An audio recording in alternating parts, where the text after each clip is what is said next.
विश्वानि देव सवितर्दुरितानि पराशुभ यद्भद्रं तन्नाशुभ हिरण्यगर्भः संवर्तताग्रे भूतस्व जातः पुतिरेक आसित सदाधारो पृथिवीं दमुतेमं कस्मै देवायो विशाविधेम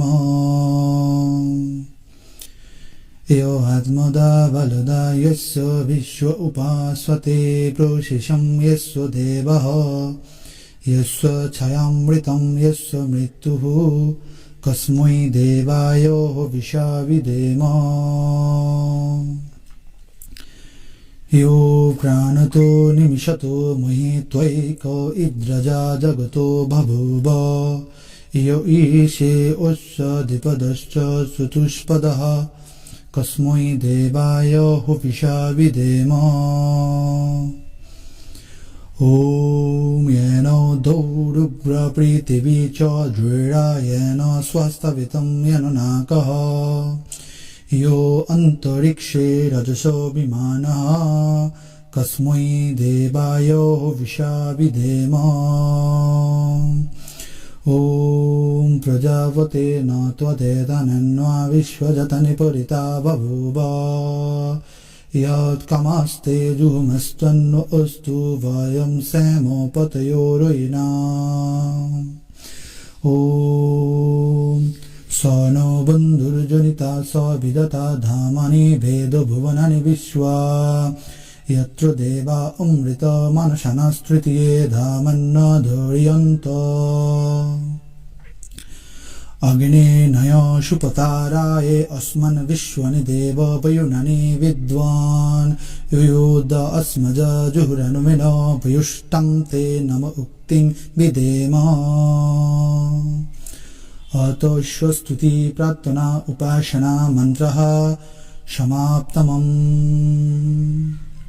नमस्कार सबाइके। আজকে লাইভে একটু বলবেন আপনাদের কোনো ভয়েস শোনা যাচ্ছে কিনা একটু জানাবেন। আপনার আমার ভয়েস যদি শোনা না যায় আমি বলি মাইক্রোফোন একটু প্লাগটা গিয়ে করব, কমেন্টে জানাবেন আপনারা ভয়েস শোনা যাচ্ছে কিনা। আচ্ছা, আজকের আমাদের যে লাইভের আলোচ্য বিষয় সেটি হলো পঞ্চমহাযজ্ঞ বা পঞ্চমহাযজ্ঞ। সনাতন ধর্মের কারো যদি কোনো প্রশ্ন থাকে আমার আজকের টপিক বেস সেই প্রশ্নগুলো আপনারা লিপিবদ্ধ করে রাখবেন কোনো একটি খাতাতে, এবং এই লাইভের যে আলোচনা 30 মিনিটের যে আলোচনা শেষ করার পর আপনাদের সেই প্রশ্নগুলোর আমি যথাসাধ্য চেষ্টা করব উত্তর দেওয়ার। আচ্ছা, সনাতন ধর্মের আমাকে যদি কোনো একজন মানুষকে যদি জিজ্ঞেস করা হয় আপনার সনাতন ধর্মের সবচেয়ে গ্লোরিফাই দিক, মানে যে দিকটা খুবই মানুষকে পুলকিত করে বা যে দিকটা দেখে আপনার ধর্মকে জাস্টিফাই করতে পারবো বা আপনার ধর্ম সম্পর্কে আমি একটা সম্যক ধারণা নিতে পারবো, যদি বলা হয় এমন একটি টপিক নিয়ে আপনি কথা বলুন, তাহলে সেই টপিকটা হবে বেদোক্ত নির্দেশ মতো জীবন আচরণের বা জীবন ট্র্যাকের একটি পন্থা, সেটি হলো পঞ্চমহাযজ্ঞ। তো পঞ্চমহাযজ্ঞ বলতে বোঝানো হচ্ছে 5টি এমন কর্মকে বা 5টি এমন মহৎ কর্মকে যে কর্মগুলো একজন মানুষের প্রতিদিনের জীবন আচরণে বা জীবন যে চালনা করি সেই জীবন আচরণের জন্য কি করা হবে, পালন করা হবে। তো প্রথম পঞ্চম মহাযজ্ঞ সম্পর্কে আমি সত্যাত্ম প্রকাশ গ্রন্থ থেকে কিছু উদ্ধৃতি বা কিছু রেফারেন্স প্রথমে আপনি কোটেড করব, একটু দেখবেন। মনুস্মৃতিতে বলা আছে, যেমন ঋষি যজ্ঞম দেব যজ্ঞম ভূত যজ্ঞম চ সর্বদা নি যজ্ঞম পিতৃযজ্ঞম চ যথা শক্তি না হাপয়ত।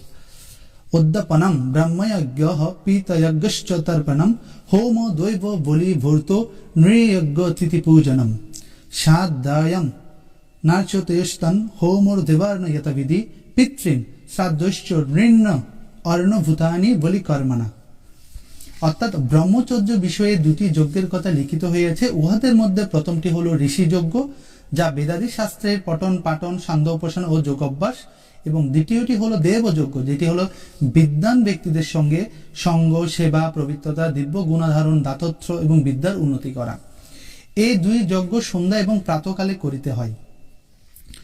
এরপর বলছে সায়ম সায়ম গৃহ প্রতিন অগ্নিহ প্রাতঃ প্রাতঃ সমানস্য ধাতা প্রাতঃ প্রাতর গৃহর প্রতি অর্ণ অগ্নি সায়ং সায়ং সমানস্য ধাতা তস্মাদ্ হোরাত্রস্য সময়োগে ব্রহ্মণঃ সন্ধ্যামুপাসিত উদ্ধ্বন্তম অস্তম ইয়ান্তম আদিত্যম অবিধায়ন ব্রাহ্মণী।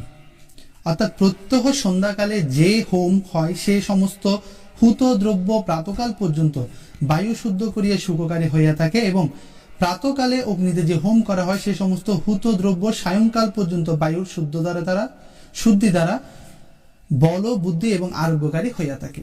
অর্থাৎ এখানে অগ্নিহোত্র নিয়ে কিছু কথাবার্তা বলছে। অর্থাৎ আমরা বুঝতে পারতেছি আমাদের যে শ্রুতি এবং স্মৃতি উভয় গ্রন্থের মধ্যে কিন্তু এই পঞ্চমহাযজ্ঞকে কিন্তু কোটেড করা হয়েছে এবং এটিকে ফোকাস করা হয়েছে, মানে যেটাকে বলে একদম ম্যান্ডেটরি ফোকাসড। তো পঞ্চমহাযজ্ঞ সম্পর্কে যদি আমি যদি বিস্তারিত আলোচনা যায়, প্রথমে আমি 5টা এখানে যজ্ঞ দেখতে পাই। একটা হচ্ছে ব্রহ্মযজ্ঞ, এরপর হচ্ছে দেবযজ্ঞ, এরপর হচ্ছে পিতৃযজ্ঞ, এরপর হচ্ছে আপনার ভূতযজ্ঞ, এরপর আপনার যেটা থাকে সেটা হচ্ছে আপনার অতিথি যজ্ঞ। তো ব্রহ্মযজ্ঞ শব্দটা যখন আমরা বলি, সেখানে ব্রহ্মযজ্ঞর কথাটা বললে বোঝা যাচ্ছে ব্রহ্মকে জানার যে প্রয়াস। যজ্ঞ শব্দের অর্থ এটার একটি অর্থ হলো কোনো কিছু করা। তাহলে ব্রহ্মকে জানার জন্য আমরা যেসব কর্মগুলো করে থাকি সেটি হলো ব্রহ্মযজ্ঞ, অর্থাৎ প্রচেষ্টা। পশু জন্মের সাথে মানব জন্মের একটি পার্থক্য কি? আমি যদি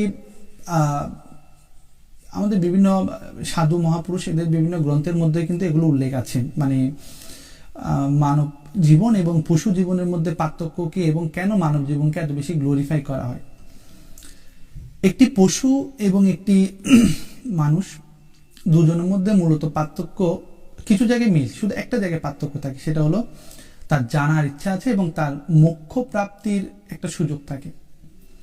একটা পশু আহার করে, আহার, নিদ্রা, মৈথুন, জন্ম, মৃত্যু সবকিছু কিছু তার মধ্যে আছে, এবং একজন মানুষেরও কিন্তু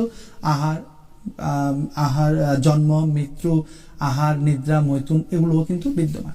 শুধুমাত্র একটা জায়গায় পার্থক্য, সেটা হলো মানুষ একটা মস্তিষ্ক, উন্নত মস্তিষ্কের অধিকারী, এবং ঈশ্বর তাকে এই সামর্থ্য দিল যে সে তার জ্ঞান এবং বুদ্ধিকে কাজে লাগিয়ে মোক্ষ প্রাপ্তির দিকে চালনা করতে পারে। সে ব্রহ্মকে জানতে পারে, সে কোনটি ভালো কোনটি মন্দ সে সম্পর্কে তার হিতাহিত জ্ঞানটা লাভ করার সুযোগটা থাকে। কিন্তু একজন পশু কিন্তু সেই সুযোগটা থাকে না।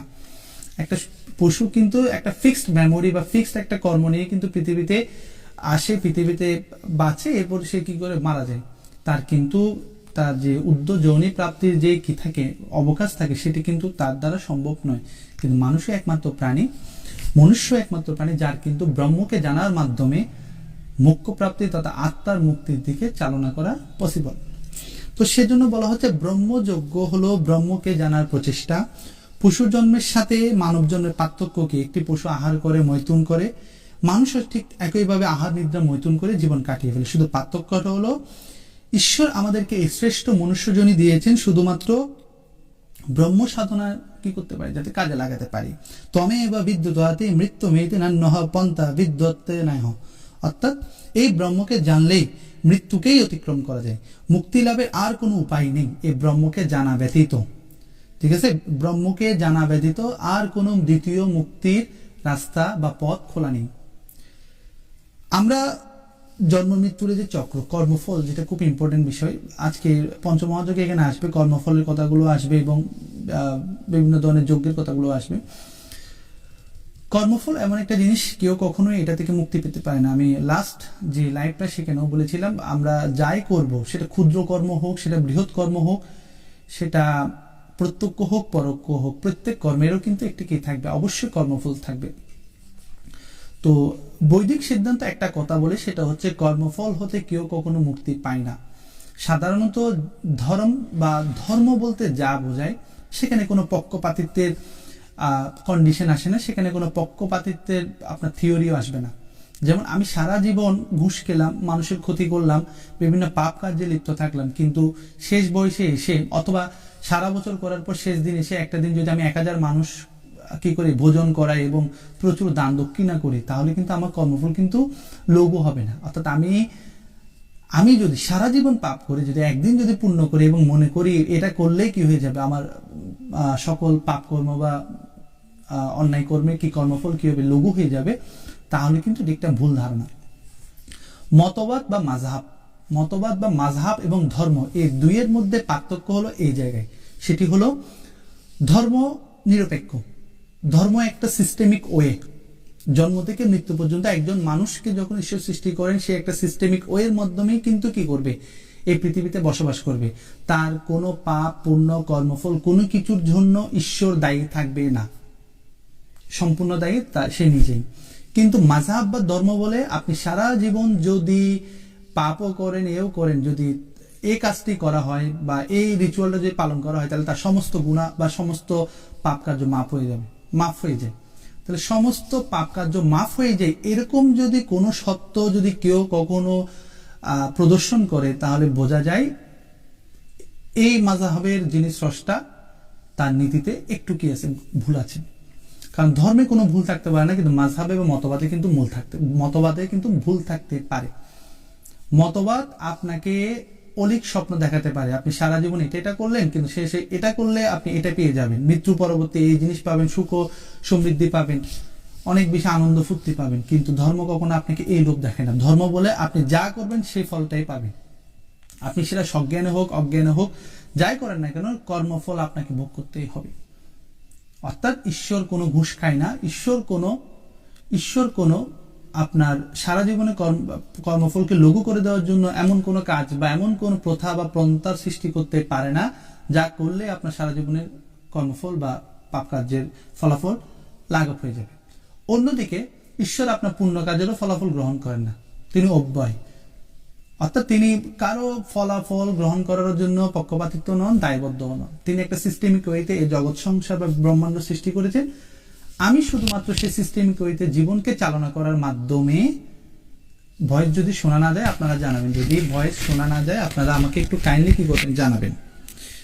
শুধুমাত্র সিস্টেমিক ওয়ের মাধ্যমে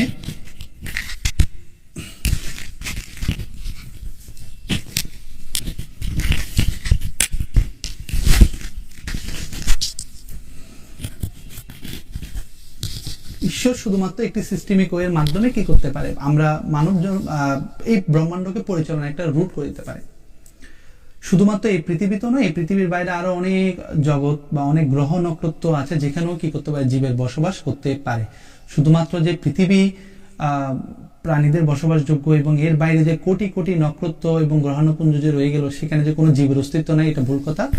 আমরা যারা সনাতন ধর্ম বলে আমরা জানি, এই পৃথিবীর বাইরেও এই ব্রহ্মাণ্ডের অসংখ্য নক্ষত্র, কোটি কোটি নক্ষত্র গ্রহ, এদের মধ্যেও কিন্তু কি আবার সৃষ্ট জীব থাকতে পারে।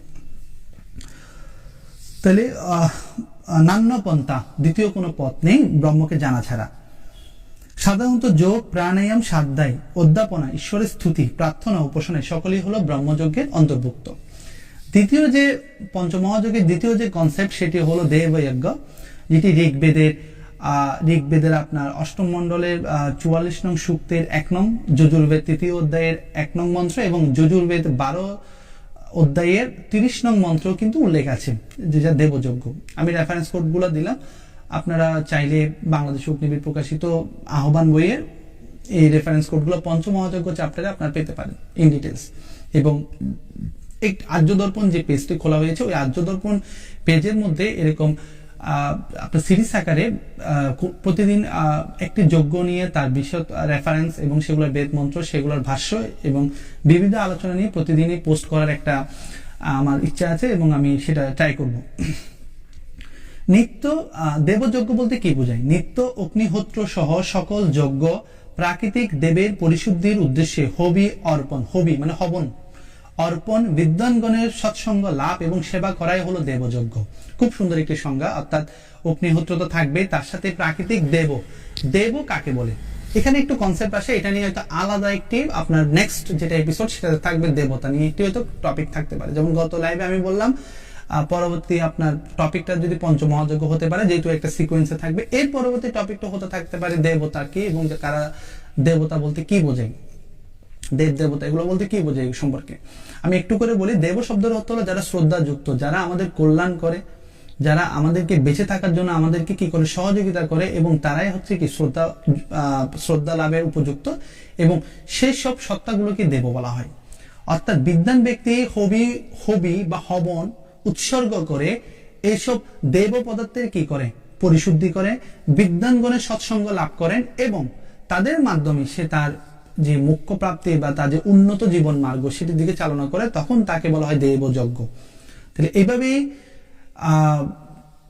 এইসব কর্মকাণ্ডের মাধ্যমেই নিজের আত্মাকে, নিজের জীবনকে পরিশুদ্ধ করার, প্রকৃতিকে পরিশুদ্ধ করার এবং সার্বিক ধার্মিক যে পরিবেশ, ধার্মিক যে কনসেপশন সেটিকে পালন করার যে প্রচেষ্টা, তাকে বলা হচ্ছে দেবযজ্ঞ। শুধুমাত্র দেবযজ্ঞ মানে অগ্নিহোত্র নয়। আমরা অনেকে মনে করি দেবযজ্ঞ মানে শুধুমাত্র অগ্নিহোত্র, হবন করা, অগ্নিহোত্র করা, তারপর হচ্ছে আপনার কি করা, যজ্ঞ করা, আগুন জ্বালিয়ে যেটা কাষ্ঠযজ্ঞ করি, এটাকে শুধুমাত্র অনেকে মনে করে কি দেবযজ্ঞ। আসলে দেবযজ্ঞ মানে শুধু অগ্নিহোত্র নয়, বরং অগ্নিহোত্রের মাধ্যমে দেব মানে প্রকৃতি বা মানুষের জীবনের যে আমার যে কি থেকে এনভায়রনমেন্ট সেটি পরিশুদ্ধ, দেব সত্তাগুলোর পরিশুদ্ধ, নিজের আত্মার পরিশুদ্ধ, নিজের আত্মাও তো একটা দেহ, এই দেহের মধ্যে পরিশুদ্ধির যে প্রক্রিয়া তাকেও কিন্তু দেবযজ্ঞ বলা হয়। এবং এই পুরো প্রচেষ্টা বা এই পুরো সিস্টেমটাকে বলা হচ্ছে দেবযজ্ঞ। গীতায় আছে প্রতিদিন কিংবা বিশেষ তিথিতে কাষ্ঠ, নানা আহার্য, শস্যদ্রব্য, ঘৃত, সুগন্ধি, মশলা, কেশর, জাফরান, পুষ্প প্রভৃতি দিয়ে যজ্ঞ করতে হবে। ঠিক আছে, নানা সুগন্ধি দ্রব্য হবি দেওয়ার ফলে বায়ু বিশুদ্ধ ও নিরোগ হয়। এটা জাস্ট ওই কনসেপ্টটাকে একটু করে ক্লিয়ার করছে, সেটা হচ্ছে অগ্নিহোত্র। অনেকে বলে অগ্নিহোত্রের মাধ্যমে আমাদের যে প্রকৃতি বা পরিবেশ যে কি হয় পরিশুদ্ধ হয়। এটা রেফারেন্স কোন জায়গায়? কলিযুগে হবন যজ্ঞের দরকার নেই বা হবনে এত বেশি দরকার নেই, এটি সম্পূর্ণ ভুল ধারণা। গীতার মধ্যে শ্রীকৃষ্ণ নিজে বলছে আমরা যখন যজ্ঞ করি, যজ্ঞ থেকে মেঘের সৃষ্টি হয়, মেঘ হতে অন্নের সৃষ্টি হয়। তাহলে যজ্ঞ হতে যে মেঘের সৃষ্টি হয় বোঝা যাচ্ছে এটা কোনো আত্মাধিক যজ্ঞের কথা বলছে না, এটা বলতেছে বিনিয়োগ যজ্ঞ, অর্থাৎ কর্মকাণ্ডের কথা। কর্মকাণ্ডে যে যজ্ঞের কথা বলা হচ্ছে, অবশ্যই তাহলে এখানে সাইন্টিফিক্যালি বিভিন্ন ধরনের কর্ম বা বিভিন্ন ধরনের কার্য পদ্ধতির কথা আসবে। সেই কার্য পদ্ধতি হলোই নিত্য অগ্নিহোত্র করা। অগ্নিহোত্র বা আমরা যেসব যজ্ঞ করি সেসব যজ্ঞের মধ্যে বিশুদ্ধ ঘৃত আহুতি দেওয়ার মাধ্যমে এবং উন্নত বা নিরোগ করার মতো ঔষধি গুণ সম্পন্ন হবি বা হবন সামগ্রী আহুতি দেওয়ার মাধ্যমে যখন আমরা যজ্ঞ করি, তখন সে যজ্ঞ হতে উৎপন্ন ধোঁয়া আপনার বায়ুকে কি করে পরিশুদ্ধ করে, আপনার বায়ুকে নির্মল করে, এবং সে বায়ু হতে যে মেঘ তৈরি হয় সেই মেঘ হতে পুনশ্চ বৃষ্টি হয়ে পুনশ্চ সেটি কি করে আপনার শস্য উৎপাদনে সহায়তা করে। অর্থাৎ সার্বিকভাবে এখানে গীতার যে কথাটি রেফারেন্স বা কোট করা হলো সেটি হলো মূলত ওই যজ্ঞকে নির্দেশ করা হচ্ছে যে যজ্ঞ আমার বায়ুকে পরিশুদ্ধ করে। একমাত্র আর্য সমাজ বা বৈদিক সিদ্ধান্তে যারা বিশ্বাসী তারাই তাদের নিত্যকর্মে যে কর্মকাণ্ডের যে অংশটা, সেই কর্মকাণ্ডের অংশের মধ্যে এই জিনিসটাকে কিন্তু প্রপারলি কি করে মেনটেন করে। আমি আর কোনো মতবাদ বা আর কোনো পরম্পরাতে কিন্তু যেটাকে বলে কমিউনাল যে পরম্পরা, সে কমিউনাল পরম্পরাতে বা সম্প্রদায়গত পরম্পরাতে কিন্তু এটা এত বেশি জোর দেওয়া করা হয় না। একমাত্র আর্য সমাজ বা যারা বৈদিক ধর্মে বিশ্বাসী, বৈদিক সনাতন ধর্মে, তারাই কি করে এই জিনিসটাকে একটু কি করে জোর দেয় এই জিনিসটার মধ্যে। এরপর তৃতীয় যে যজ্ঞ সেটা হলো পিতৃযজ্ঞ। আমার ভয়েস শোনা যাচ্ছে কিনা, যদি কোনো কারণে ভয়েস যদি শোনা না যায় তাহলে অবশ্যই জানাবেন। তৃতীয় যে যজ্ঞ হলো সেই যজ্ঞটি হলো পিতৃযজ্ঞ। যজুর্বেদ 2য় অধ্যায়ে 34 নং মন্ত্রের মধ্যে এই পিতৃযজ্ঞের কথা উল্লেখ করা আছে। আমাদের যারা গুরুজন, যারা পিতামহ, পিতামহী, মাতামহ, মাতামহী, পিতা, মাতা বা স্বগোত্রীয় কোনো বয়োজ্যেষ্ঠ আমাদের যে শিক্ষক, আচার্য, তারা সকলেই হলো আমাদের শ্রদ্ধা পাওয়ার যোগ্য। সেজন্য এদেরকে বলা হয় পিতর। পিতর বা পিতর তাদেরকে বলা হয় যারা প্রবীণ ব্যক্তি, যারা আমাদের কাছ থেকে শ্রদ্ধা পাওয়ার যোগ্য। তাদের সাথে যথাযথভাবে শ্রদ্ধা প্রদর্শন, তাদের সাথে ভালো আচরণ করা এবং তাদের যে বৃদ্ধ বয়সে একটা নির্দিষ্ট সময়ের পর প্রতিটা মানুষ কিন্তু বৃদ্ধ হয়, তার বৃদ্ধ বয়সে তার যে সাপোর্ট, তার যে একটা সম্মান বা একটা ভালোবাসা, সহমর্মিতা পাওয়া যে আকাঙ্ক্ষা, সেটা যখন আমরা যারা তাদের অনুজ ছোট তারা যখন প্রদর্শন করি সেটার মাধ্যমে কিন্তু একটা কর্মযোগ্য সম্পন্ন হয়, সেটা হলো পিতৃযোগ্য। পিতর শব্দের অর্থ হচ্ছে যারা আমাদের গুরুজন। আমাদের সনাতন ধর্মের আমাদের একটা প্রচলিত কনসেপ্ট হলো মারা যাওয়ার পর তাকে, তার মৃত্যুর পর তাকে প্রচুর খাওয়া দাওয়া উৎসর্গ করা হয় মৃত আত্মার উদ্দেশ্যে। সনাতন বৈদিক ধর্ম এতটাই বাস্তবমুখী, এখানে কোনো মানে আকাশ কুসুম চিন্তা বা আকাশ কুসুম কনসেপ্টের ধারণা আসার কথা নয়। কিন্তু যুগের পরিক্রমায় যখন ধর্মের কি বলে, আমরা যেটাকে বলি ধর্মের বিপত্তি ঘটে বা বিপর্যয় ঘটে, তখন এমন কিছু থিওরি বা এমন কিছু কনসেপ্ট ধর্মের মধ্যে চলে আসে যেগুলা হাস্যকরভাবে উপস্থাপন হয়। যেমন মৃত মানুষ মারা যাওয়ার পর আত্মা কখনো কিন্তু আপনার কি খায় না, কোনো খাওয়ার দাওয়ার এগুলো কিন্তু গ্রহণ করে না। অচ্ছেদ্য অয়ম আদার্য অয়ম ক্লেশ সেই বচ নিত্য সর্বগত স্থান অচলয়ম সনাতন। এটি কাকে উদ্দেশ্য করে বলা হয়েছে উপনিষদে? আত্মাকে উদ্দেশ্য করে। তা আত্মাকে উদ্দেশ্য করে বলা এ কথার মাহাত্ম্য বা তাৎপর্য হলো আত্মা অচ্ছেদ্য, অদার্য, অক্লেশস্য, ক্লেশবিহীন, ক্ষুধাবিহীন, নিদ্রাবিহীন, ছেদবিহীন, সবকিছু। তাহলে যে আত্মা কোনো কি বলে পঞ্চ ইন্দ্রিয়র যে তাড়না সেটা থেকে রহিত, তাকে আপনি কিসের আহার দিবেন? তাহলে কোনো একজন মানুষ মারা যাওয়ার পর তার আত্মার উদ্দেশ্যে তাকে খাওয়ার দেওয়া, তার আত্মার উদ্দেশ্যে কোনো কাজ করা, পুরোটাই হলো ভ্রান্ত ধারণা এবং ভ্রান্ত একটা কার্যকলাপ। বরঞ্চ বেদোক্ত সিদ্ধান্ত এই নীতি বা এই পরামর্শ বা এই আদেশ প্রদান করে যে জীবিত অবস্থায় আপনি আপনার পিতা মাতা, বয়োজ্যেষ্ঠ বা আপনার আশেপাশে প্রতিবেশী যারা খুব দুস্থ বা একটু গরিব, তাদেরকে আপনি কি করেন? আহার করান, তাদেরকে সেবা করেন। আপনার ঘরের মধ্যে থাকা আপনার বাবাকে আপনি কি করলেন? বেঁচে থাকা অবস্থায় ভালো মতো ওষুধ দিলেন না, চিকিৎসা সেবা দিলেন না, কিন্তু মারা যাওয়ার পর আপনি 1000 মানুষ খাওয়ালেন শ্রাদ্ধ নামক একটা অনুষ্ঠানের মাধ্যমে। তাহলে একটা অপসংস্কৃতি, যেটা আমি এটাকে অপসংস্কৃতি বলি হিন্দু ধর্মে, শ্রাদ্ধ নামক একটা অনুষ্ঠানের মাধ্যমে আপনি যখন কয়েক হাজার মানুষ খাওয়ালেন, আপনার পিতৃর আত্মা যাতে কি হয়, একটা গতি হয়, সদ্গতি হয়। বাস্তব হলো আপনি জীবদ্দশায় কিন্তু আপনার বাবার যে বলে নেসেসারি যে জিনিসগুলো বা নেসেসারি যে কি বলে আপনার নেসেসারি যে জিনিস প্রয়োজন ছিল, ওষুধ, খাদ্য, সেগুলোই আপনি কি করেননি, প্রোভাইড করেননি তাকে। কিন্তু মৃত্যুর পর কিন্তু তার মিথের আত্মাটার সৎগতির উদ্দেশ্যে আপনি কিন্তু কয়েক হাজার মানুষ খাওয়ালেন। এই জিনিসটা বৈদিক কনসেপ্ট সমর্থন করে না। বৈদিক কনসেপ্ট এটাই বলে পিতর, অর্থাৎ যারা জীবিত বয়োজ্যেষ্ঠ আছেন তাদেরকে তুমি সেবা করো, এটাই হলো পিতৃযোগ্য। এরপর আমি যদি আরেকটু বলি, ইয়ে সমান সমন সহ পিতর ইয়ম রাজ্যে পৃথিব্যঃ সদাব্যঃ সদা নমঃ। যজুর্বেদ 19 অধ্যায়ে 36 নং মন্ত্র এবং যজুর্বেদ 19-এর 45 নং মন্ত্র বলতেছে, পিতা পিতামহ প্রপিতামহাদির তথা নমঃ পিতর রসায় ইত্যাদি মন্ত্র দ্বারা পিতরদের অর্থাৎ বয়োজ্যেষ্ঠদের সেবা এবং সৎকার করার পক্ষে প্রমাণ বলা হচ্ছে। অহোত পিতর ময়া, আমার মাধ্যমে যেন আমার পিতা মাতা বা আমার পিতর বয়োজ্যেষ্ঠ কেউ যেন কষ্ট না পায়। তাহলে আমার মাধ্যমে কষ্ট যাতে না পায়, আমি যে এই যে প্রার্থনাটা করলাম বেদোক্ত মন্ত্রের মাধ্যমে, এটাই হলো পিতৃযজ্ঞের নির্দেশ বেদ কর্তৃক। বেদ পরবর্তী যেসব পুরাণাদি গ্রন্থ বা বেদ পরবর্তী যেসব আপনার স্মৃতি গ্রন্থগুলো কি হলো সৃষ্টি হলো স্মৃতি গ্রন্থের নাম অনুসারে, মূলত সেই গ্রন্থগুলোর মধ্যে এতটাই আপনার কি হলো ধর্ম মানে বেদোক্ত সিদ্ধান্তের বিপরীতে সিদ্ধান্ত আসলো, যেগুলা আপনার কি বলে অনেকটা অবৈজ্ঞানিক বা অনেকটা শুনতে কেমন যেন সেমিটিক রিলিজিয়নদের সাথে মিলে যায়। সেমিটিক রিলিজিয়নে যেরকম মৃত্যুর পরবর্তী কিছু রিচুয়াল, মতবাদে বা পরম্পরাতে যেরকম কিছু রিচুয়াল থাকে, ঠিক তেমনি সনাতন ধর্মে এই রিচুয়ালগুলো চলে এসেছে। এটা হলো যখন অনেকগুলো মতবাদ যখন ধর্মের সংস্পর্শে চলে আসে, তখন এই সংস্কারগুলো কি করে ধর্মের মধ্যে প্রবেশ করে। বেদ বলে যতদিন জীবিত থাকবেন ততদিনই কি করবেন, আপনি সেবা করে যাবেন। মৃত্যুর পর কোনো সেবা থাকে না। মানুষের যে আপনার যে সংস্কার যজ্ঞগুলো থাকে তার অন্তিম সংস্কার হলো অন্ত্যেষ্টি ক্রিয়া। অন্ত্যেষ্টি ক্রিয়া সম্পন্ন হওয়ার পর আত্মা তার কর্মফল অনুসারে তার গতি লাভ করে এবং আপনার আর কোনো কিন্তু পিতর বা আপনার আর কোনো কিন্তু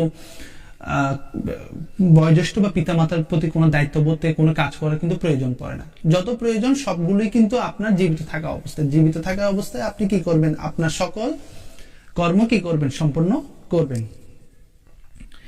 এরপর পিতৃযজ্ঞ সম্পর্কে মহর্ষি মনু বলেছেন, কুরয়াদহ দহরহ শ্রাদ্ধম মন্ন দন্ন দিক্কন্ন বা পয় ফলম মূলম ফলের প্রীতিমা বহন। অর্থাৎ গৃহস্থ ব্যক্তি অন্নাদি ভোজ্য পদার্থ এবং জল, দুধ, কন্দমূল ইত্যাদি ফল ইত্যাদি দ্বারা পিতরদের প্রসন্নতার জন্য কর্ম করবেন, শ্রাদ্ধ করবেন। অর্থাৎ শ্রাদ্ধ শব্দের অর্থ এখানে মনুসংহিতার এই শ্লোক অনুসারে বলতে পারি শ্রদ্ধা সহকারে অর্পণ করা। পিতর বা বয়োজ্যেষ্ঠদেরকে শ্রদ্ধা সহকারে তার যেসব নেসেসারি ম্যাটেরিয়াল দরকার সেগুলো অর্পণ করাই হলো কি শ্রাদ্ধ। এখানে ভগবান মনুস্পষ্টভাবে জীবিত পিতরদের সেবা করার জন্য বিধান দিয়েছেন এবং সেটি প্রতিদিন করতে বলেছেন। বিকজ পঞ্চমহাযজ্ঞ কিন্তু একটি প্রতিদিন করার কনসেপ্ট, প্রতিদিন করতে হবে এমন একটি কনসেপ্ট হলো পঞ্চমহাযজ্ঞ। এবং সেই যজ্ঞে যেহেতু পিতৃযজ্ঞ একটি টপিক, তাই আমরা বলতে পারি পিতরদের সেবা করা মানে প্রতিদিনই নিত্য পিতর বা বয়োজ্যেষ্ঠদের সেবা করা কিন্তু আমাদের একটি নিত্যকর্মের অংশ। প্রসঙ্গত অন্ত্যেষ্টি ক্রিয়া হলো পৃথক কোনো কর্মমিতের জন্য দ্বিতীয়বার কর্তব্য না। অন্ত্যেষ্টি ক্রিয়া যেটা আমরা করি এরপরে কিন্তু আর কোনো আমাদের দ্বিতীয় কোনো কর্ম করার কিন্তু প্রয়োজন পড়ে না। আমি এটা কিছুক্ষণ আগে বলেছি, কারণ মৃত্যুর পর অন্ত্যেষ্টি হয়ে যাওয়ার পর, দাহ হয়ে যাওয়ার পর এই নশ্বর দেহের আত্মার কিন্তু আর কোনো চাহা পাওয়া থাকে না। সে কিন্তু তার কর্মফল অনুসারে কি করে, সদ্গতি বা যে গতি লাভ করে, সদ্গতি বা অধোগতি যেটাই লাভ করুক না সেটা করবে। এখানে আমি 1000 মানুষ খাওয়ালেও অথবা 1000 ব্রাহ্মণকে দান দক্ষিণা করলেও আমার সেই পিতা বা মাতা বা আমার সেই পিতরের কিন্তু কর্মফলের কোনো লঘু বা উদ্যোগতির জন্য যে কাজ, এগুলো আমি কিছু প্রভাবিত করতে পারবো না। এটা সম্পূর্ণ অটোমেটিক একটা সিস্টেমিক ওয়ে।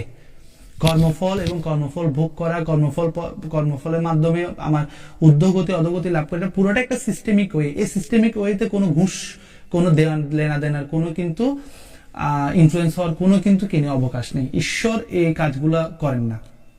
ঈশ্বর এই কাজগুলো করেন না বলেই তিনি ঈশ্বর। ঈশ্বরের কার্যের মধ্যে, ঈশ্বরের সিস্টেমিক ওয়ের মধ্যে কোনো প্রভাবন, কোনো ইনফ্লুয়েন্সিং হয় না বলেই তিনি ঈশ্বর। যদি ইনফ্লুয়েন্স হতো, যদি প্রভাবান হতো, যদি প্রভাবিত করা যেত, তবে ঈশ্বরের যে সংজ্ঞা, ঈশ্বরের যে গুণ, ঈশ্বরের যে বৈশিষ্ট্য সেটি প্রশ্নবিদ্ধ হতো। বৈদিক সিদ্ধান্ত এমন কোনো কার্যের নির্দেশ আপনাকে দেয় না যেটি ঈশ্বরের গুণকে প্রশ্নবিদ্ধ করে। সত্যম দধাতি ইয়া ক্রিয়ায়া সা ইয়ৎ শ্রদ্ধা শ্রদ্ধয়া ইয়ৎ ক্রিয়তে তচ্ছদ্ধম।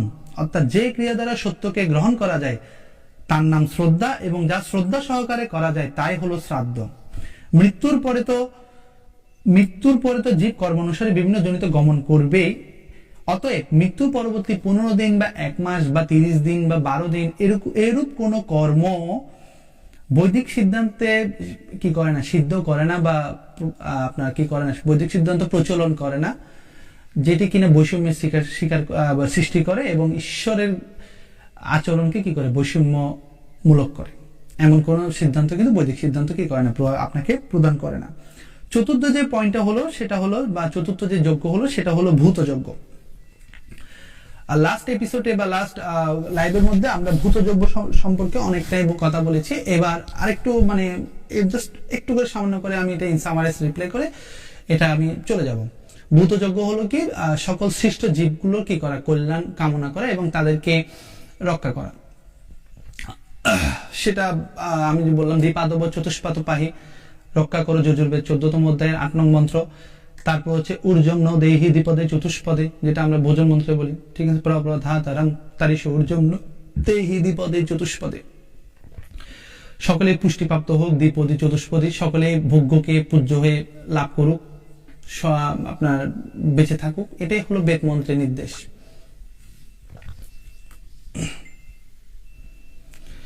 এরপর যে জিনিসটা সেটা হলো, আমি একটু ইন ডিটেলসে বলি। প্রবৃত্ত বেদ সকল প্রাণীর সংরক্ষণ বা সংরক্ষণের কথা বলে।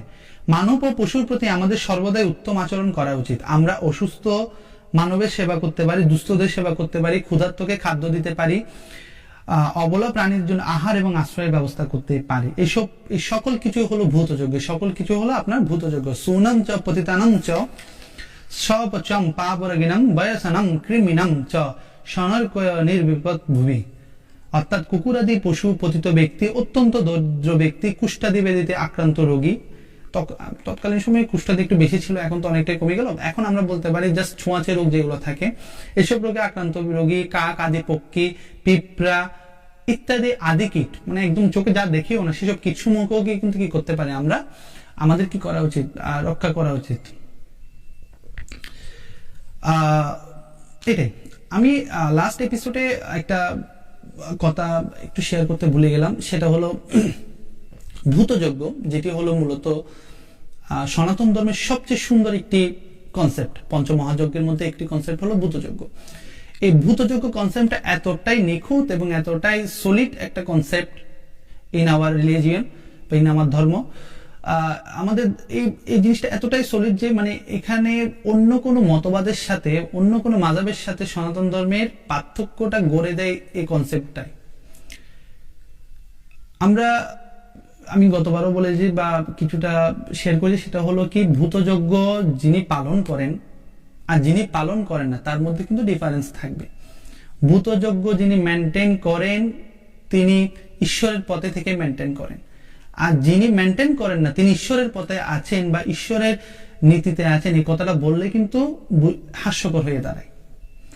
আমরা যারা বিভিন্ন ধরনের পাখণ্ডী কর্মকাণ্ডের মধ্যে নিয়োজিত, সেসব কর্মকাণ্ডগুলোর সাথে যখন আমাদের তর্ক লিপ্ত হয় বা আমরা তর্কে পড়ে যাই, তখন আমরা অনেকে কি করি, তাদের সাথে তর্কে জড়িয়ে পড়ি। যারা আমরা আর্য সমাজ বা আর্য নীতিতে বিশ্বাসী, আমার একটা পরামর্শ থাকবে, তাদের সাথে তর্ক করার কোনো প্রয়োজন নেই। কারণ তর্ক করার, আপনি কার সাথে তর্ক করবেন সে তর্ক করার মানসিকতাটা আপনাকে বুঝতে হবে। তার স্ট্যান্ডার্ড কি, তার আদর্শ কি, তার মোক্ষ প্রাপ্তির রাস্তাটা কি রূপ,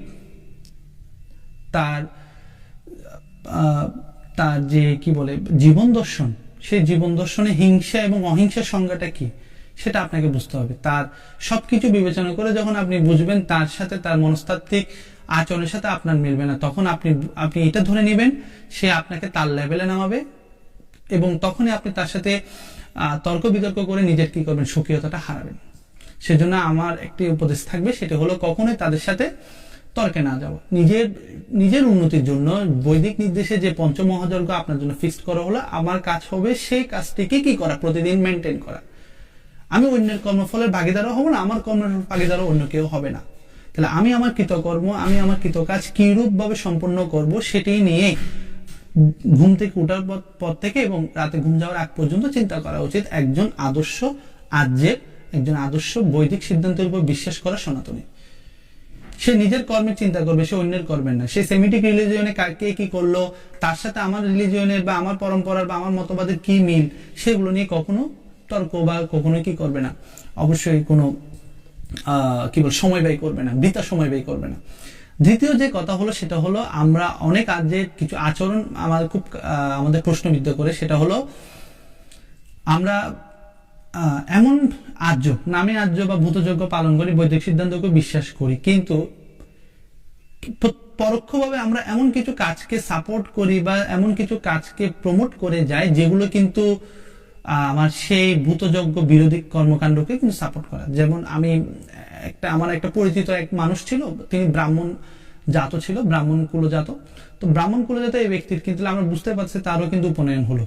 তাহলে উপনয়ন হওয়ার পর তার কিন্তু স্বাধ্যায়, পঠন পাঠন, জজ করা, এগুলো সবকিছু তার কর্ম। কিন্তু আমি দেখলাম যখন কোনো কোনো পশু হত্যার উৎসব আসে, তখন তিনি অনেকটাই এগ্রেসিভ, অনেকটাই কি করে সেগুলোর পিছনে দৌড়ায়।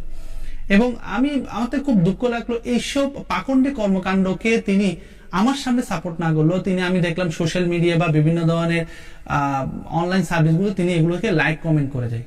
আমাদের আর্যদের বা আমাদের এই সনাতন ধর্মের মানুষদের এই একটাই সমস্যা, সেটা হলো একটা গুরু সমস্যা হলো, সে যা করে না, প্রকাশ্যে যা করে না, বা যেসব কর্মকাণ্ড তার জন্য নিষিদ্ধ বা সে করা উচিত নয়, সে প্রকাশ্যে না করলেও কিন্তু পরোক্ষভাবে এইসব শেয়ার এসব কন্টেন্ট গুলোকে শেয়ার করার মাধ্যমে, এসব কন্টেন্ট গুলোকে ফলো করার মাধ্যমে এবং এসব কন্টেন্ট গুলোতে প্রতিদিন দেখার মাধ্যমে তারা ভিউ বাড়িয়ে তাদেরকে কিন্তু প্রমোট করতেছেন।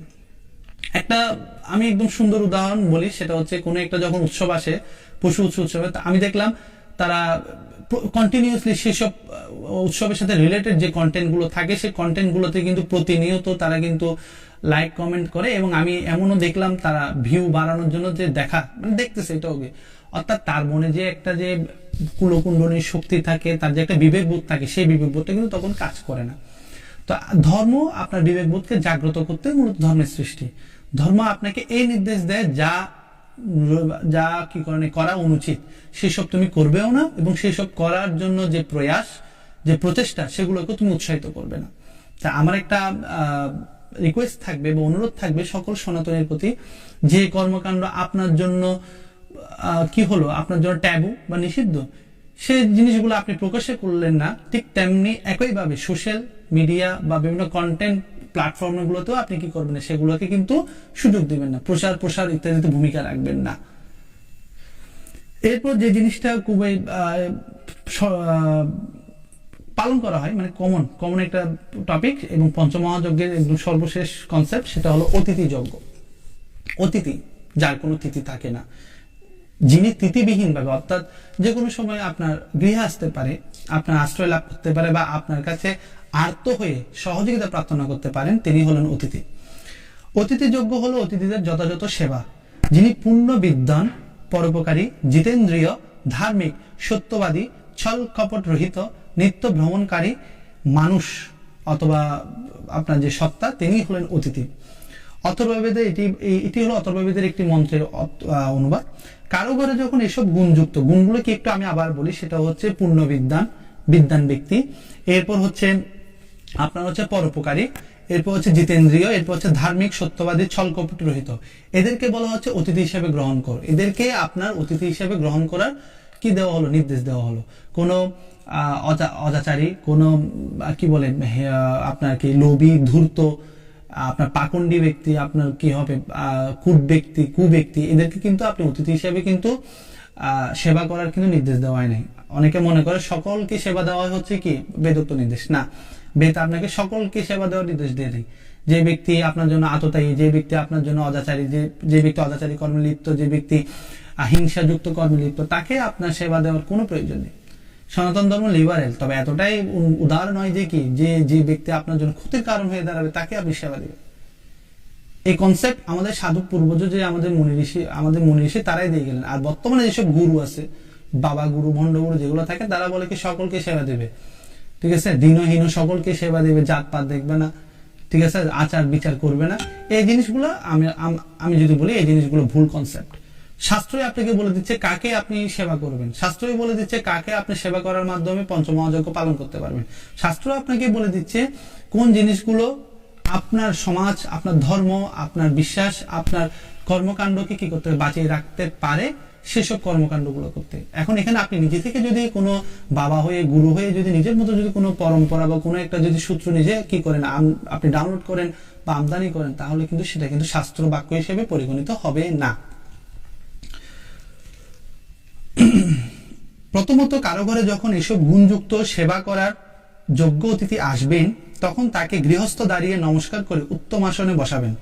পরে গৃহস্থ তাকে জিজ্ঞাসা করবেন আপনার জল, খাদ্য বা অন্য কোনো প্রাপ্য বস্তুর কি ইচ্ছা বা আকাঙ্ক্ষা আছে কিনা। হে অতিথি, কিভাবে আপনার সেবা করতে পারি, কিভাবে আপনার মনে কোনো কামনা যদি থাকে, সেই কামনাটাকে আমি পূর্ণ করতে পারি, কৃপাপূর্বক আপনি আমাকে সেটি বলুন। আমি গৃহস্থ আমার যথাসাধ্য যতটুকু সামর্থ্য তা দিয়ে আপনার পূরণ করার কি করব, চেষ্টা করব। এভাবে আমরা আমাদের পরস্পর সেবা ও সৎসঙ্গপূর্বক বিদ্যা বৃদ্ধি দ্বারা সর্বদা আনন্দ সহকারে বেঁচে থাকার মাধ্যমে পঞ্চমহাযজ্ঞের সর্বশেষ কনসেপ্ট, যেটি হলো অতিথি যজ্ঞ, সেটি কমপ্লিট করতে পারি। তাহলে তাত্ত্বিকগতভাবে যেসব কথাবার্তা আমাদের আজকে পঞ্চমহাযজ্ঞ সম্পর্কে বলা দরকার, সেসব সম্পর্কে মোটামুটি বলা হয়ে গেল। এখন আমি ইন সামারি যদি বলি, পঞ্চমহাযজ্ঞ হলো 5টি।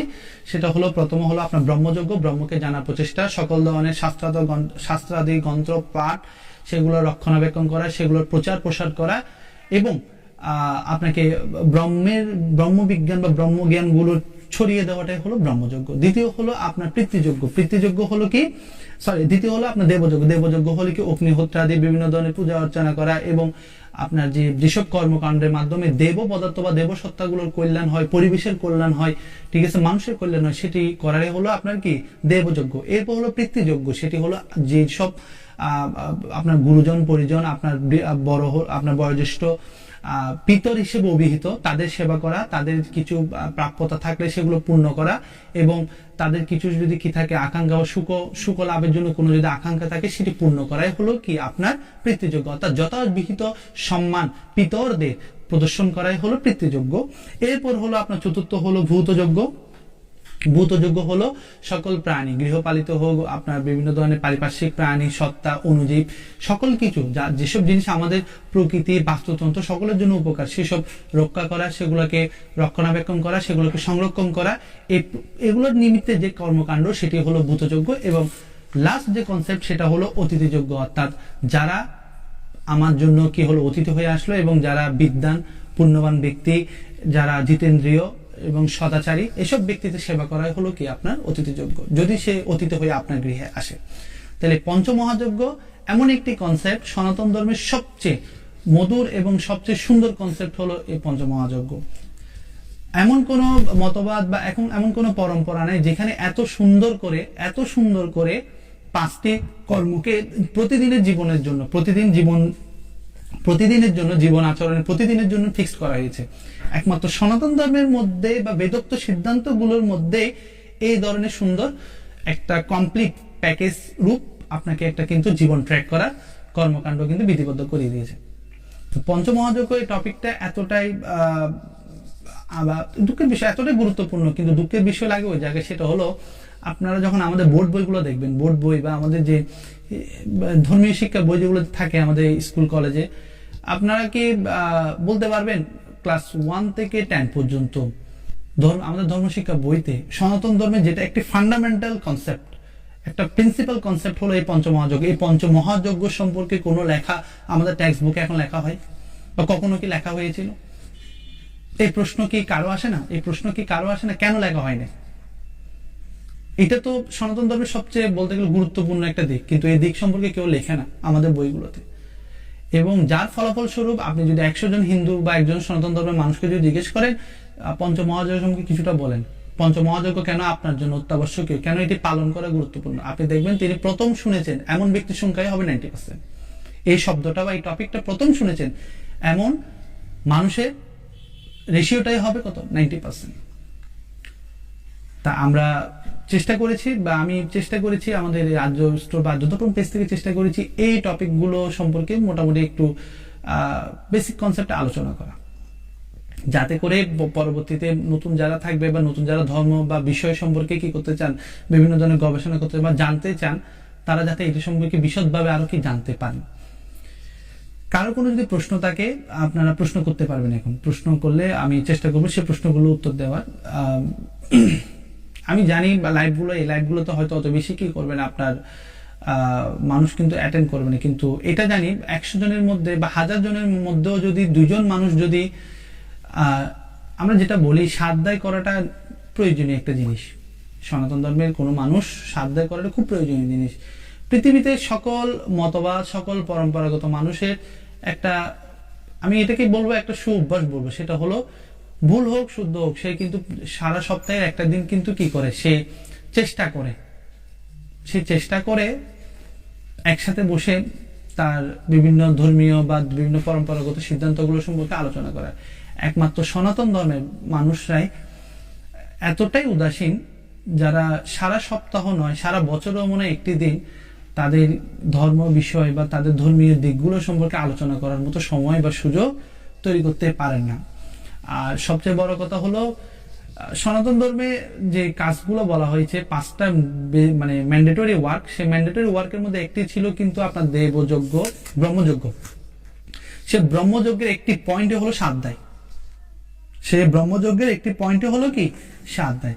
তাহলে সে সাধ্যায় জিনিসটাকে আমরা অত বেশি কি করি না, মূল্য দিই না বা অত বেশি এটাকে সিরিয়াস ইস্যু ভাবে নিই নাই, কিন্তু অথচ আমার ধর্মের মধ্যেই কিন্তু এটা কিন্তু সিরিয়াস ভাবে বলা আছে তো যাই হোক, আমি জানি আমাদের এই লাইভ, আমার এই লাইভগুলো সম্ভবত অত বেশি কি করবে না, ফলপ্রসূ হবে না বা অনেকগুলো মানুষের কাছে পৌঁছাবে না, কিন্তু বা অত বেশি, আমি একদম ক্লিয়ারলি বলি, অত কিছু শেয়ার বা অত বেশি প্রচার প্রসার হবে না।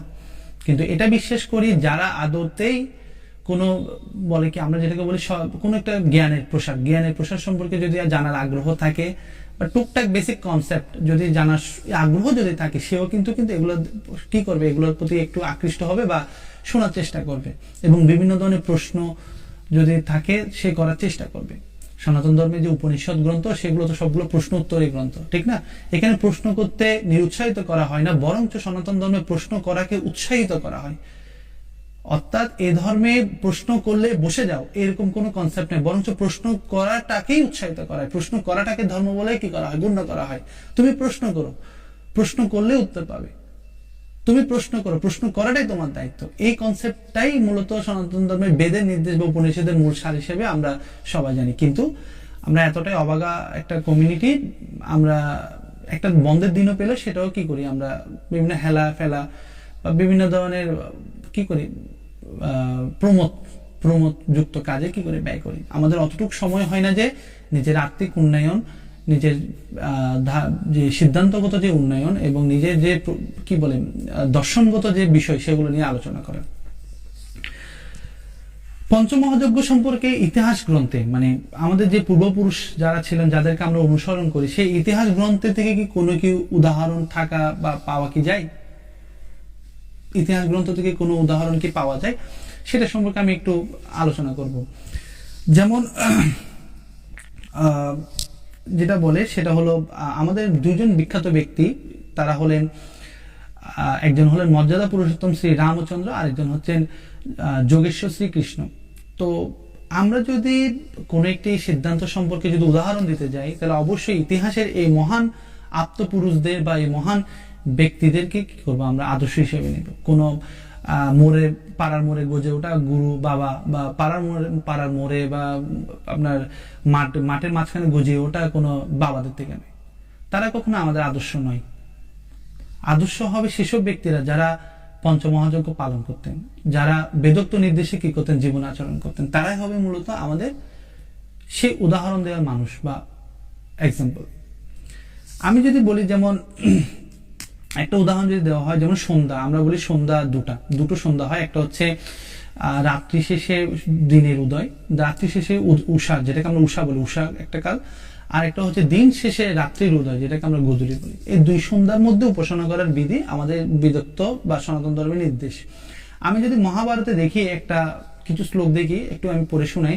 তত্র ব্যয়পতে তমসি সূর্যা বিমল উদ্গতে মৈত্রে মুহূর্তে সম্প্রাপ্তে মদস্বীর্ষি দিবাকরে কৌমুদে মাসে রেব্বতম শরদন্তে হিমগমে স্ফীত শস্য শোককালে কল্যহ সদ্ভবাতম বরহ মঙ্গল্যহ পুণ্য নির্ঘোষা বাচঃ শ্রুণিশ্চ শ্রুণুতঃ ব্রাহ্মণং প্রতীতামিষিণামেব বাসবঃ। অর্থাৎ মৈত্র বা ব্রাহ্ম মুহূর্তে যখন সূর্য উদিত হলো, শরতের শেষে কার্তিক মাসে তখন হালকা কুয়াশা পড়তে লাগলো, প্রচুর ফসল যখন মাঠে ঘাটে, সেই সময় ব্রাহ্মণদের, ঋষিদের মঙ্গলময় ভোরের প্রার্থনার বাণী শোনা যাচ্ছিল। এটা হচ্ছে মহাভারতের একটি শ্লোক। অর্থাৎ এই শ্লোক থেকে প্রকাশ পাচ্ছে, যখন উষাকালে আপনার ব্রাহ্মণ ঋষি এরা কি করলো, বিভিন্ন ধরনের যে মঙ্গলময় বেদবাণী যে উপাসনা, সেটির আওয়াজ কিন্তু তার আসছিল, কানে আসছিল। অর্থাৎ ঋষি ব্রাহ্মণগঞ্জ যে ভোরবেলা কি করতো, সমবেত প্রার্থনার মাধ্যমে মধুধ্বনিতে চারিদিক মাতিয়ে তুলতো, এটি হলো তার প্রমাণ। এরপর আমরা শ্রীকৃষ্ণ যেটা বলি, শ্রীকৃষ্ণ কি করলেন তখন, কৃৎবা পূর্ব আন্নিকৃত স্নাত সুচির অলঙ্কৃত উপত্বস্তে বিভস্বতম পাবকম চ জনার্দনঃ। অর্থাৎ তিনি স্নান করলেন, শুদ্ধ বস্ত্র অলঙ্কারে ভূষিত হলেন, সূর্য নমস্কার, সূর্য অর্থাৎ সূর্য নমস্কার, এবং অগ্নি মানে হচ্ছে অগ্নিহোত্র করা, যজ্ঞ করা, অগ্নিহোত্রের মাধ্যমে উপাসনা সমাপ্তি করে তার প্রাতকৃত্য সম্পন্ন করলেন। এটা হচ্ছে শ্রীকৃষ্ণের কথা বলছে মহাভারতে। এরপর সকলের মঙ্গল কামনায় অগ্নি প্রদক্ষিণ করলেন, ব্রাহ্মণদের নমস্কার করলেন, ঠিক আছে, যোগ্য ব্রাহ্মণদের কি করলেন, নমস্কার করলেন। এরপর তিনি সকাল হতে রথে উপবেশন করে রওনা হলেন হস্তিনাপুরের দিকে, ঠিক আছে। এটি হলো উষাকালে শ্রীকৃষ্ণের প্রতিদিনের কর্মের এক্সাম্পল। ঋষভম পৃষ্ঠ আলেভ্য ব্রাহ্মণ দেহ চ অগ্নিম প্রদক্ষিণম কৃৎবা পশ্যনম কল্যাণম অগ্রতঃ।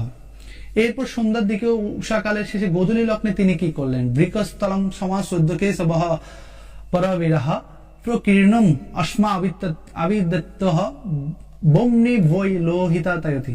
অর্থাৎ সূর্য রশ্মি আস্তে আস্তে যখন অনুজ্জ্বল হয়ে এলো, লোহিত হয়ে উঠলো, তখন আদিত্য মানে সূর্য যখন অস্ত গেল, তখন বৃকস্থল গ্রামে, এটা হলো একটি গ্রাম যেখানে 5টি গ্রাম যেটা পাণ্ডবরা খুঁজে নিয়েছিল দুর্যোধনের মধ্যে, সে হরিয়ানার গুরুগাঁওর মধ্যে অবস্থিত এমন একটি গ্রাম বৃকস্থল, বর্তমান যেটা হরিয়ানার ওখানে গুরুগাঁওতে।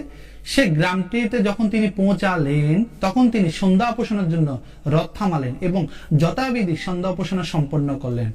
অবতীর্য রথা উত্তনম কৃত্বা শৌচম যথাবিধি রথম উচনম অদিশ্য সন্ধ্যামুপবিশঃ। সন্ধ্যামুপবিশঃ অর্থাৎ সন্ধ্যা উপাসনায় তিনি কি করলেন? নিজেকে উপবেশিত করলেন। তাহলে মহাভারতের শান্তি পর্বের 52 নং অধ্যায়ে 7 নং শ্লোকগুলোতে আমরা দেখতে পেলাম ভোরবেলায় ঘুম থেকে উঠলে তিনি গায়ত্রী জপ করতেছেন। তথা উত্থায় শয়স্থাম স্নাতঃ প্রাঞ্জলির উচ্যুতঃ জপ্তা গুর্জম মহাবাহুর গ্লীনাশ্রিতস্তিবান। মহাবাহু শ্রীকৃষ্ণ শয্যা থেকে উঠলেন, স্নান করলেন, হস্তযুগল সংযোজন করে গায়ত্রী জপ করলেন এবং হোমাগ্নি সম্পন্ন করলেন। অতএব আমরা দেখতে পাচ্ছি আমাদের যে মর্যাদা পুরুষোত্তম শ্রী রামচন্দ্র এবং যোগীজ শ্রীকৃষ্ণ, যে দুজন ব্যক্তি আমাদের আদর্শ বা আমাদের ইতিহাসের গুরুত্বপূর্ণ ব্যক্তি, তারা দুজনেই কিন্তু সেই পঞ্চমহাযজ্ঞের ইম্পর্টেন্ট যজ্ঞ যেটা দেবযজ্ঞ, তারা কিন্তু বৈদিক নিয়মে কি করলেন? সম্পন্ন করলেন। তো বর্তমান সমাজে সনাতন ধর্মে এতগুলো মত পথ হওয়ার পর আমাদের যে এই যে নতুন নতুন উপাসনা পদ্ধতি, নতুন নতুন যে জীবন, ডেইলি জীবনের ট্র্যাক তৈরি হলো, এগুলো হলো ধর্মের বিপর্যয় হতে সৃষ্টি করা, ধর্মের বিপর্যয় হতে সৃষ্টি হওয়া, করাও এবং হওয়া দুটাই বলতে পারি। আমরা করতেছি এবং সেটাকে সাপোর্ট দিয়ে যাচ্ছি এবং আমরা করে যাচ্ছি, এটাও আমরা কি করলাম? সাপোর্ট দিয়ে যাচ্ছি। আচ্ছা, কারো কোনো প্রশ্ন থাকলে আপনারা কমেন্ট বক্সে করে রাখতে পারেন। লাইভ শেষ হওয়ার পরও আমরা সেই প্রশ্নগুলো উত্তর দেওয়ার চেষ্টা করব। সঞ্জয়শীল, আপনাকে ধন্যবাদ লাইভটি দেখার জন্য। মূলত আমি তো বললাম 1000 জনে আমরা হয়তো দেখা যাবে 5 জন মানুষ বা 1 লক্ষে মানুষ, হয়তো 10 জন মানুষ আমরা কি হব? মূলত ধর্মের যে ফান্ডামেন্টাল ওটা মেনে চলবো, বাকিরা হয়তো অত বেশি ইন্টারেস্ট নয়।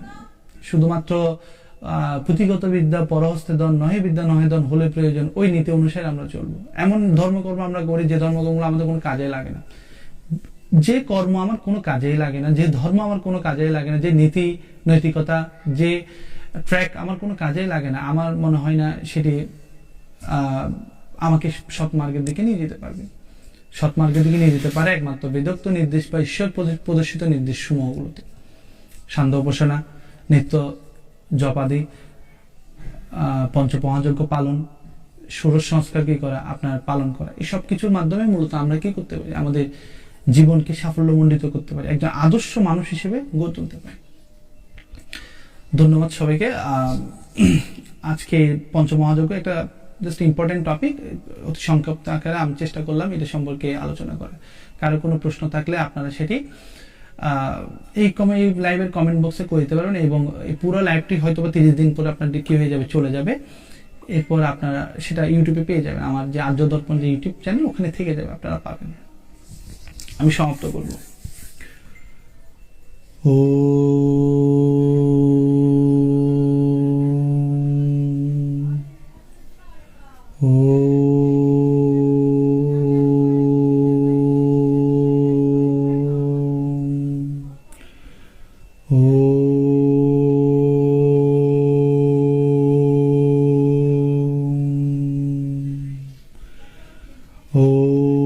तेजोसी तेजोमयि देहि वीर्यमोऽसि वीर्यमयि देहि बलमोऽसि बलमयि देहि ओजस्वोजमयि देहि मनोरस्य मनोमयि देहि सहोषि सहमयि देहि।